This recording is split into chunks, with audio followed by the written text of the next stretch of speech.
Ayan mga ka-Jocerap. Okay, so magpiprito ako ngayon ng ham. Okay. Ito na yung ham kanina.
Ayan mga ka-Jocerap, dahil nga ngayong araw na to is dalawa lang kami dito ng baby Adlay namin. Kaya naman magluluto na ako ng ulam namin mga ka-Jocerap.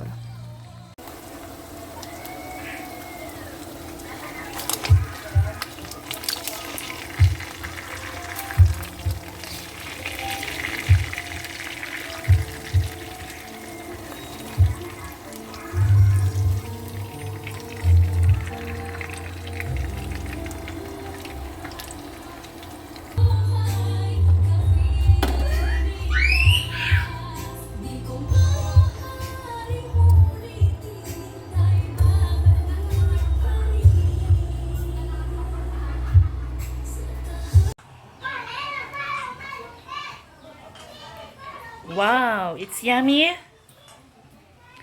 Oh, wow. It's yummy. Good morning, Kuya. Sa wakas, dumating na rin yung order ko na Christmas light at mamaya ipapakabit ko yan sa kapatid ko sa labas ng bahay namin. Ayan mga ka-Jocerap, meron akong dumating dito na parcel. Itong parcel na to is Christmas light. Okay, dadagdagan natin yung Christmas light natin, ilalagay natin sa bintana. So, check natin mga ka-Jocerap. Ayan mga ka-Jocerap, titignan natin anong itsura.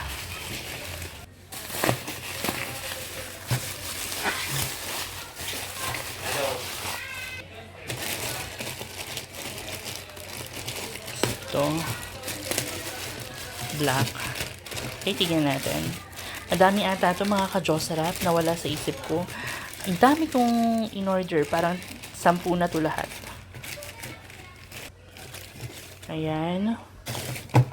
1, 2, 3, 4, 5, 6. 6 Christmas light. Okay, tignan natin yung itsura. Itong itsura niya sa loob, guys. Magkaiba sila ng design. Yung isa mas mahaba, mas malawak. Okay. Let's go to Mami. Ayan, ganito yung itsura ng Christmas light. Let's go to Mami. Ito naman yung mas malaki mga ka-Jocerap. Tapos mahaba to. Ayan o, ang haba niya.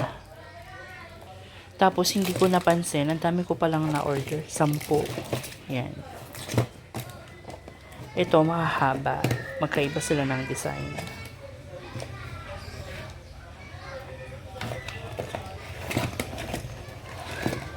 Tapos, itatry natin. Yan. Ito na pala mga ka-Jocerap yung mga Christmas light na na-order ko sa online. Ayan, pinakabit ko na sa kapatid ko. At perfect na perfect siya sa labas ng bahay namin dahil nga feel na ang Christmas dito sa Pilipinas. At kitang-kita nyo naman na perfect ang itsura niya sa labas ng bahay namin. Tapos, meron pang mga halaman, kaya naman swak na swak talaga sa paningin ng mga tao. Tapos dito sa gilid namin, ayan, kung makikita nyo yung mga halaman, ang ganda. Pati itong halaman na ito na nakasabit, perfect, diba? Tapos ayan, dito sa gilid ng bahay, sa may pinto at pintana, sinabitan din namin ng Christmas light. Itong Christmas light na to is talagang perfect na perfect dahil may sarili na siyang design. Sa wakas mga ka-Jocerap, hindi ko rin ina-expect na ngayon darating yung order ko ng mga Regine Velasquez.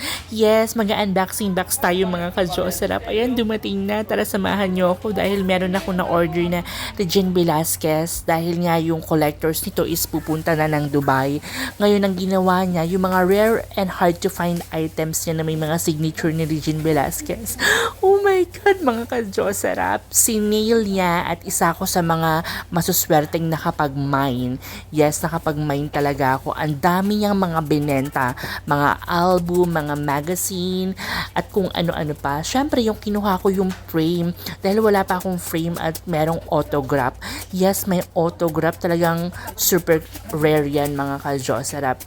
Siguro mga 25 years na sa kanya. Nakalimutan ko yung sinabi niya. Ay, oo, mga 25 years to 20 years. Dahil nga yung may-ari nito is pupunta na ng Dubai, mag-a-abroad na at doon na siya magtatrabaho. Ngayon, sinil na niya para din daw meron siyang budget na panggastos doon at hindi na rin niya maiingatan yung mga items niya, mga ka-Jocerap. Tara, samahan niyo ako. Oh my God, I'm so excited. Talagang naiiyak talaga ako. I'm a Regine Velasquez fan talaga, mga ka-Jocerap. Ayan mga ka-Jocerap, kung makikita nyo, napakaganda na mga frame. Talaga namang intact yung frame, ang bibigat. Tapos hindi lang yan. Yung mga pirma at yung signature ni Miss Regine Velasquez, yun talaga yung iti-treasure mo kasi talagang super tagal na niya. At meron na siyang value ngayon mga ka-Jocerap. Saan ka pa makakakita nito? Lalong-lalo na tong drawing na to. Oh my God, nakakaiyak. Hindi ko talaga in-expect na magkakaroon ako ng ganito kasi sobrang hirap ng hanapin ito at hindi ka makakakita basta-basta na isang fanatic na bibitawan yung ganito mga items, di ba? So swerte talaga tayo dito mga ka-Jocerap. Ganito talaga yung pakiramdam kapag fanatic ka, hindi mo na iisipin kung manghihinayang ka ganito, ganyan. Kasi alam mo, meron siyang value eh.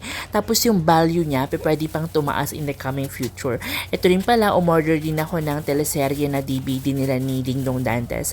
Gustong gusto ko talaga tong teleserye na to na I Heart You pare. Super ganda mga ka-Jocerap.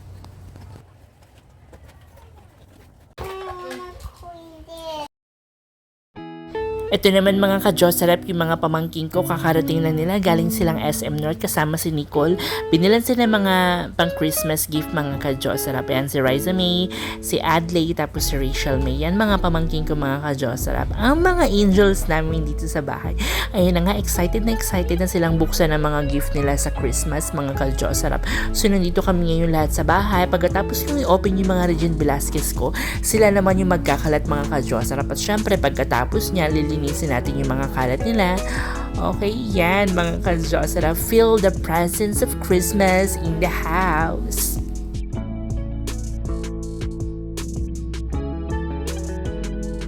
Dito na rin natin tatapusin yung video natin ngayong araw na to na talaga naman ang ganda-ganda ng araw natin mga ka-Jocerap. Always feel the presence of the God. Okay? So, kailangan talaga meron tayong Panginoon sa buhay natin na siya talaga namang magbibigay asenso sa atin. At syempre, kailangan gumawa rin tayo. Ayan, ito yung bahay namin sa labas mga ka-Jocerap. Perfect na perfect.